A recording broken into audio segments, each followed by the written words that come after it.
And here we go on the unscripted critique and analysis on Jupiter's Legacy, the latest of superhero of the non-Marvel DC superhero shows to appear in the last 2 years. Of course, we had the wonderful The Boys, and then the season 1 and 2 have come through, and they're remarkable dark takes on the superhero genre.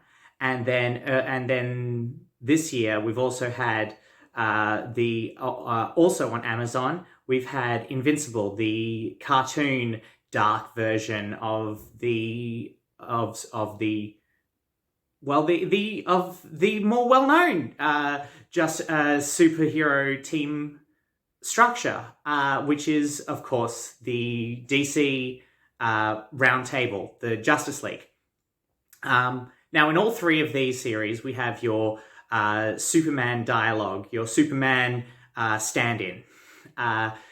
In The Boys, we have the Superman. You have the Superman take, which is the dark, brooding, far more violent version of Superman, and that character Homelander works very well. In Invincible, you've got Omni-Man, which is the far more inhuman version of Superman, as you discover more and more as the series goes on. But in Jupiter's Legacy, you have what was his name? His name's he's so boring you forget his name. The Utopian.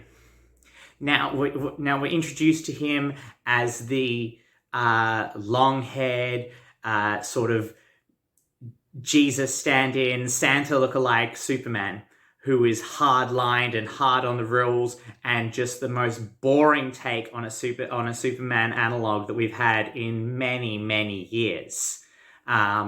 Superman is a iconic character for a number of reasons, but the fact that he is boring is not the reason he's iconic. So simply showing a Superman analog and then making him really boring does not make an interesting character. And unfortunately, we're stuck with him as sort of the audience POV character through most of the series. Now, we also follow his wife, whose character name is completely gone from me, because everyone in this series is really goddamn forgettable. Let's be honest. 2 children, his son and his daughter, and his brother. There are a few other smatterings of side characters, and archetypically, as we're following on from the DC superhero universe, as we're following on from a lot of superhero universes, the main character is the most boring thing. Unfortunately for this show, the most interesting character that they set up is his daughter, who rebels against him, rebels against being a part of the family business, as it were, of being a superhero. And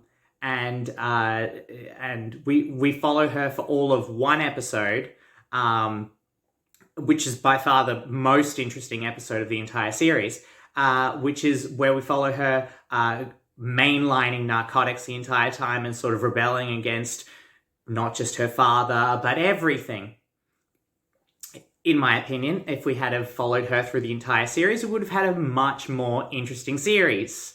All the other characters who interact with her have a far more deep character interaction with her than anyone else in the entire series, because you've actually got a proper antagonist here. That's one of the key problems about Jupiter's Legacy, is that there is no key antagonist. Now, in the first episode or second episode, they all run together because it's really boring. You've got this sort of, Thanos, dark side stand-in character who beats the shit out of the whole Justice League. What are they called? The Unity. We're just going to call them the Justice League because that's what they're standing in for. Beats the shit out of all of them. I think kills 3 of them. I could be wrong. It could be 2. It could be 4. I'm going to say 3. And then the son of Superman kills him by basically knocking his face out of him. And this is what sparks basically the whole antagonist for the entire series is that incident. The antagonist is all the characters reacting to one of the heroes breaking the code. The very, the very DC sort of code of never killing the villains.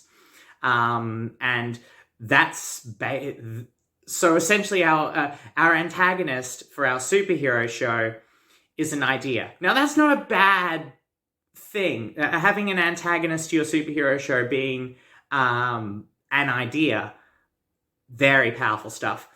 The way it's implemented here, really, really boring, really, really disappointing. Because you don't see the characters struggle with it. It's very much every character walks up, very woodenly states whether they're for killing or not for killing the bad guys, and then woodenly walks off set. Walks off the shot. Like that's what happens with at least 4 characters throughout the show. And it's really dull. It's really bad storytelling to have no... When you're having characters have conflict, you have to have a reason for the conflict. Or at least have the conflict be interesting. You can... It's not you're not going to get something necessarily good through just spectacle, but you can get something at least entertaining through just conflict. It doesn't have to be fully explained. But if you've got a whole bunch of characters just simply walking up, stating their thing, walking off, yes, there is conflict there of I want A, you want B. It's boring. It's really boring throughout the entire series.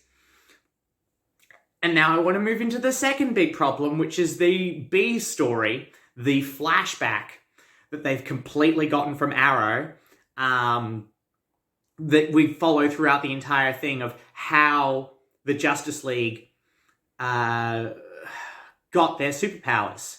And we're following them through the 1930s, through the start of the Great Depression. Which could have been really interesting had they gotten their powers halfway through the goddamn series and not at the very end.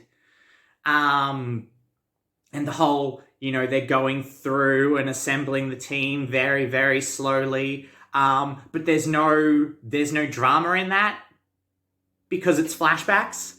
So we know who they are. We know who these characters are because we've seen them in the present.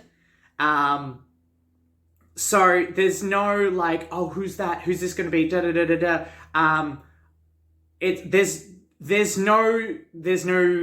There's nothing for the audience to be like, oh, I wonder who's going to join the team next, sort of thing.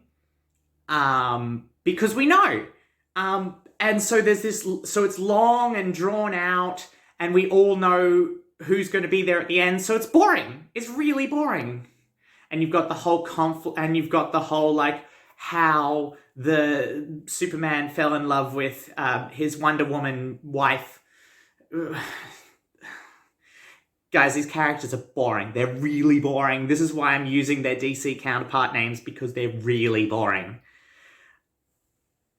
And that, the love story, there is no love story there. These two characters... they go together like a bread sandwich. There is nothing getting these two characters. There's no lovely peanut butter in between these two characters that makes them want to stick.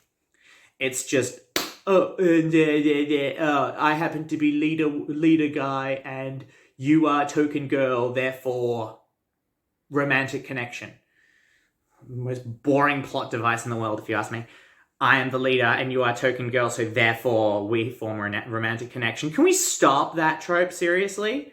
Like, if you're writing a screenplay and you've got, or if you're writing anything and you've got a smattering of characters, and you've got the leader character and the one token girl, don't just have them end up together romantically for no reason. Really? He's the leader and she's the token girl?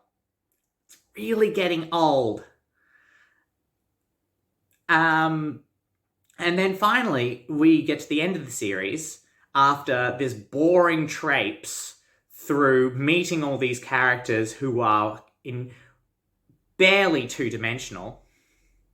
And then there's the sudden climax at the end of, oh, this villain we've been talking about the whole time, who used to be part of the Justice League, but isn't part of the Justice League anymore. He's the grand mastermind behind everything. And then cut to black, and it's just so much bluster with no payoff.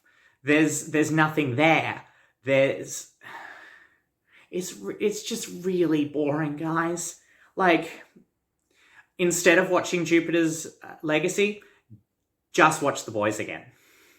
Just watch season 1 and just watch season 1 and 2 of The Boys again, and just completely skip Jupiter's Legacy. It is. I don't even remember how many episodes it is. It's 6 or 8 episodes of complete boredom, and completely skippable. I've been Scarlet, and that was my first Unscripted. Bye.